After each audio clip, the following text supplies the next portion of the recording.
अनोखी दोस्ती। एक बार एक जगह पे दो दोस्त थी। बचपन से ही दोनों साथ पली बड़ी। एक का नाम रागनी और दूसरे का नाम कल्याणी था। उन दोनों में अच्छे गुण थे पर अलग अलग।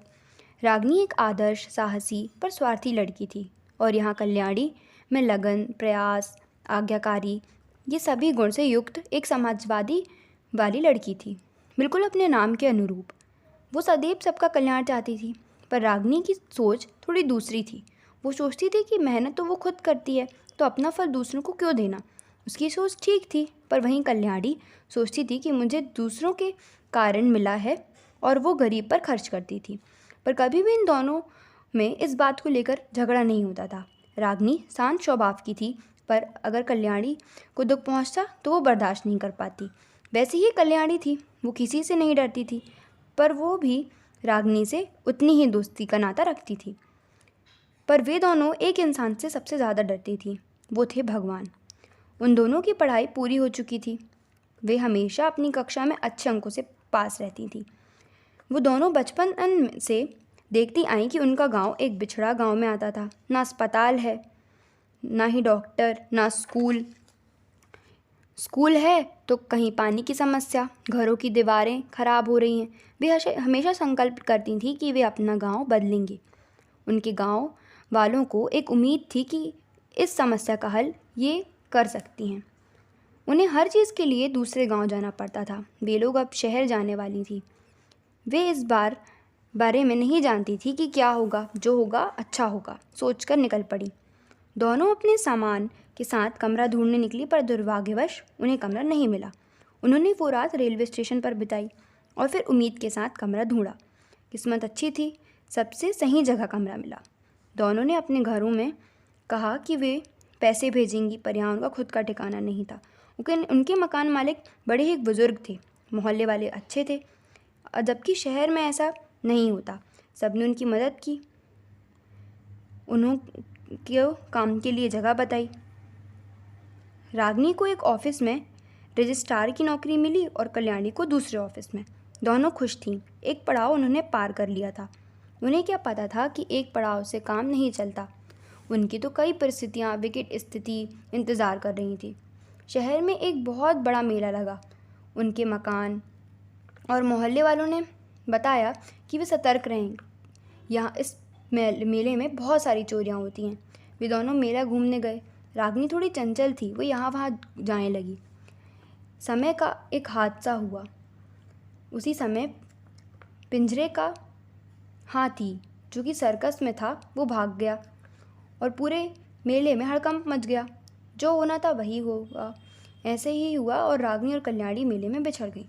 कल्याणी ने बहुत बहुत कोशिश की कि रागनी को ढूंढे, पर वो नहीं मिली और वो रोती हुई अपने कमरे में आई। उसने अपने मकान मालिक और मोहल्ले वालों को बताया तो उन्होंने कहा कि हम तुम्हें पहले पहले सतर्क किया था, अब बहुत मुश्किल है।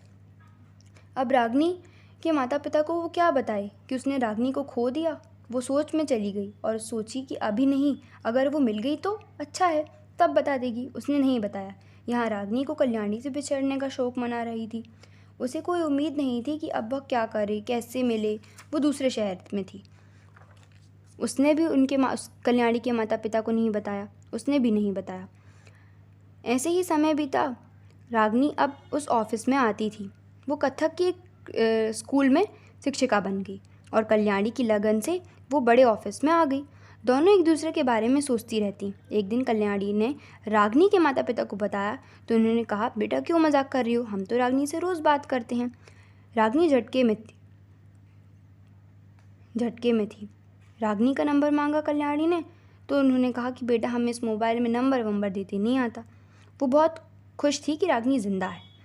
ऐसा ही कुछ सप्ताह बाद रागनी ने कल्याणी के घर पे फ़ोन किया तो उसके माता पिता हंसने लगे। कहा कि बेटा कल्याणी से हम रोज़ सुबह शाम बात करते हैं। यहाँ कल्याणी भी खुश थी कि रागनी ज़िंदा है और रागनी भी खुश थी कि कल्याणी ज़िंदा है। अब दोनों का मन बहुत तेज़ी से एक दूसरे को मिलने को करने लगा और वे और तेज़ी विश्वास के साथ दृढ़ निश्चय वाला अपना संकल्प को पूरा करने में लग गए। इन सब के बीच रागनी ने एक डांस में पार्ट लिया और वो जीत गई और पूरे शहर में प्रसिद्ध हो गई। जब ये बात कल्याणी को पता चली तो वो खुशी से झूम उठी और मिठाई बांटने लगी। कल्याणी भी एक बड़े समाज कल्याण के नाम से प्रसिद्ध थी, पर उतनी नहीं जितनी रागनी।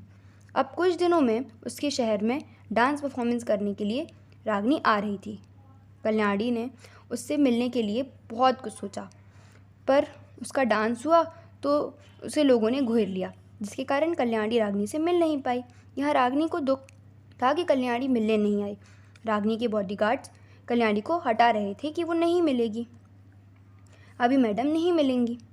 कल्याणी ने कहा कि रागिनी प्रसिद्ध हो गई है, अब वो कैसे मिलेगी। उसने ठान लिया कि जब वो बड़ी बन जाएगी तब वो उससे मिलेगी। समाज के कल्याण और शहर की सामाजिक संस्थान के संस्थापक अब रागिनी बन चुकी थी। उसके नीचे करोड़ों लोग काम करते थे। अब इस बार कल्याणी संस्था के काम और व्यापार के काम से रागिनी के शहर पहुंची, पर दुर्भाग्यवश रागिनी उस शहर में नहीं थी। वो किसी और शहर में डांस करने गई थी। अब कल्याणी ने पूरे देश में अपनी संस्था का बहुत तेज़ी से प्रचार किया और वे सफल हो गए। अब उनके गांव में सब बैंड बाजे के साथ ढोल मिठाई खा रहे थे, क्योंकि पूरे देश में प्रसिद्धि के बाद कल्याणी टीवी पर आ रही थी। आज उसका आने का 7 बजे का दिन था। जब वो आई तो उसने अपने गांव के बारे में बताया, अपनी कठिनाइयों, और एक विशेष बात बताई कि उसकी दोस्त जिसके साथ वो आई थी वो गुम गई, पर हाँ वो ज़िंदा है। उसने कहा कि नहीं पता वो कहाँ है, मुझे देख रही है कि नहीं, अगर देख रही है तो मैं उसकी बहुत आभारी हूँ। उसके साथ इसी के साथ वो देश में छा गई। रागिनी की आंखों में आंसू आ गए। उनका गांव का परिवर्तन होने लगा। अब कल्याणी बहुत टीवी शोज़ में आती, इंटरव्यूज़ देती। अब वो दिन था जिस दिन शहर की नंबर 1 डांस और एक सामाजिक सेवा, जो कि देश विदेश में प्रसिद्ध हैं, दोनों टीवी शो में थी। जब दोनों ने एक दूसरे के साथ देखा तो उनकी आंखों में आंसू थे। उनकी दोस्ती की कहानी विश्व में चली। उन दोनों ने एक दूसरे का आभार प्रकट किया, और जब वे दोनों गांव गए तो उनका गांव बदल चुका था। उन दोनों ने देखा कि इतना अच्छा घर, अस्पताल, ना किसी चीज़ की असुविधा, जिसमें पूरी सुविधाएं, स्कूल में बच्चे खुशी थे, पानी की सुविधा। अब उनका गांव कोई शहर से कम नहीं था। अब उनके गांव के लोगों को दूसरे शहर नहीं जाना पड़ता था। सब कल्याणी के ने करवाया था।